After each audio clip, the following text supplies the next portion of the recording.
pakiramdam na may kwento kang narinig dati, pero habang tumatagal, mas lalo siyang bumibigat sa dibdib. Ganun yung kwento ni Lucila Lalu. Hindi siya yung kwentong bigla kang sisigawan ng multo. Hindi rin ito yung tipong may jump scare. Ito yung kwentong parang kinikwento sa iyo ng isang tao na matagal nang may dalang sikreto.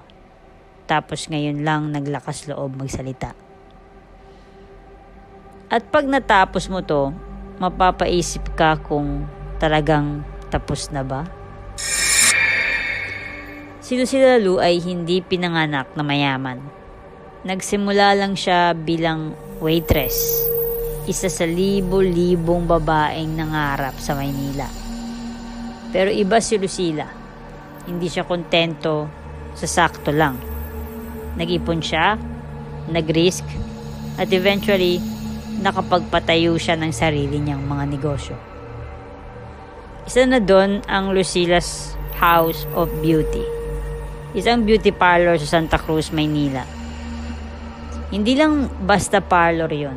Doon nagkwentuhan ng mga babae, doon sila naglalabas ng sama ng loob, doon na pag-uusapan ng mga sikreto na hindi pwedeng marinig sa bahay.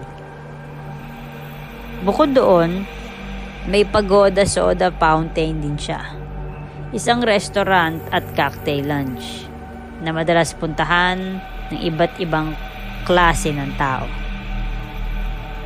Kapag pinagsama mo ang pera, tao at sikreto, kahit gaano ka pa katahimik, may mabubuo talagang tensyon. Sa personal buhay ni Lucila, hindi rin simple ang mga bagay. May isang lalaking madalas mabanggit sa mga ulat, si Aniano de Vera, isang pulis na itinuturing na common law husband niya.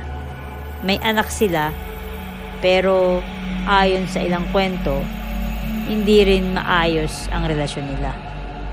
May mga pagkakataong may selos, may hindi pagkakaintindihan, at gaya ng maraming relasyon na may power imbalance, may mga bagay na hindi sinasabi ng malakas.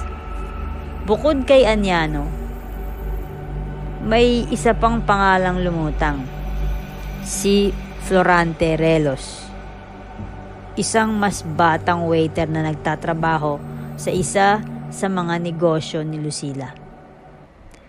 May mga chismis tungkol sa kanila. May mga nagsabing may namamagitan, may mga nagsabing wala.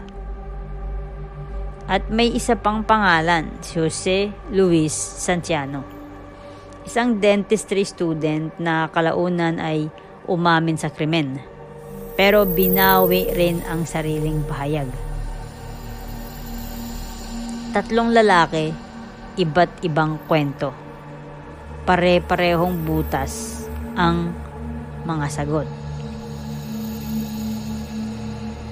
Noong Mayo 1967, bigla na lang hindi nagbukas ang beauty parlor ni Lucila.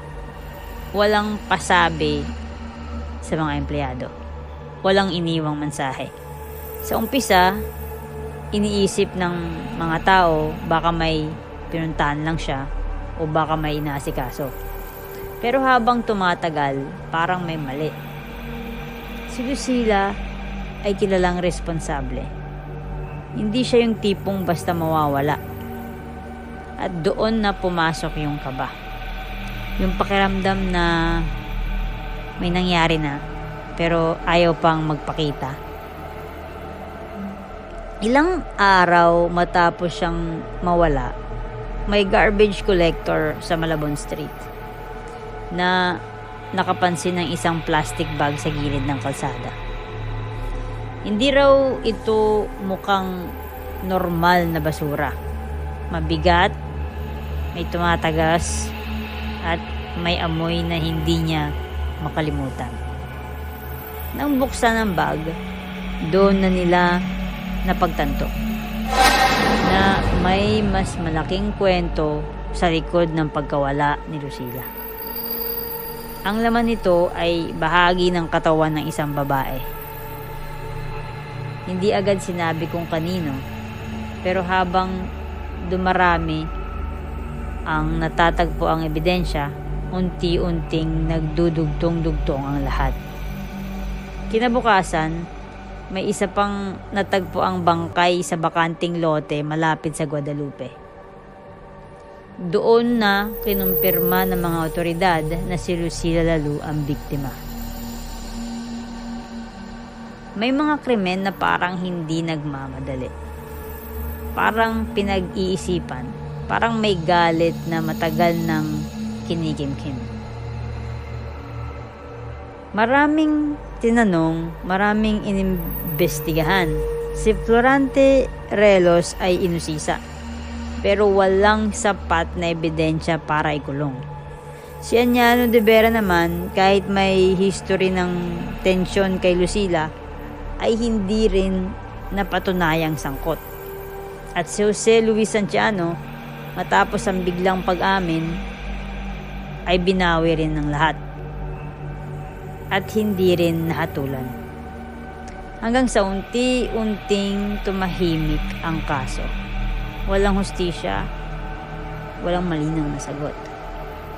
At kapag ang isang kwento ay iniwang bukas, doon nagsisimulang pumasok ang ibang uri ng takot.